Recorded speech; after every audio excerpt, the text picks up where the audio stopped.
While I'm happy that Argentina won today, there's a lot that we have to discuss about the team and their tactics. But first, we gotta talk about Lionel Messi. What a game he had, especially in those last 15 minutes. From missing a penalty in the first half to showing up when Argentina needed him the most. Got an assist, scored a goal, and he now has 8 goals at this World Cup and 21 for all time.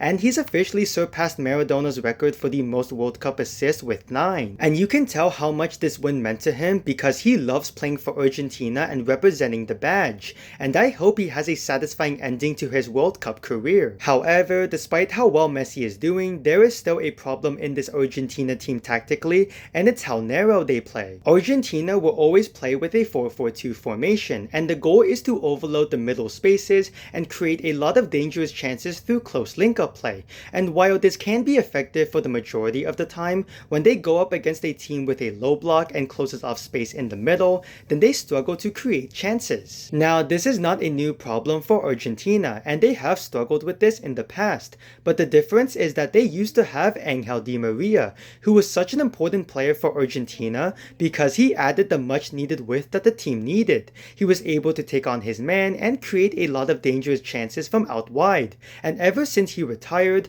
Argentina don't really have a player who can do that. And as such, Argentina have to rely on their fullbacks to offer width, with Tagliafico and Molina essentially acting as wingbacks, and while this can be effective, it can leave their defense really vulnerable if they're high up the pitch, and we saw that today against Egypt. And whenever they're trying to escape the press in the first phase of build-up, they can't really switch it out wide because there's nobody there, because the middle is overloaded with bodies. And this is a huge problem for Argentina, because they don't have any wingers who can stay out wide and take on their man, and this eventually led to Messi having to move out wide because the middle was so overloaded. But this is not the solution for Argentina. So what is the solution for Argentina? Well, they have been using Nico Gonzalez as a left winger when they need more width, but he's not the answer that Argentina need. So what about Giuliano Simeone? Well, as a 1v1 winger, I would say no, but if Argentina were to switch to a back 3 formation,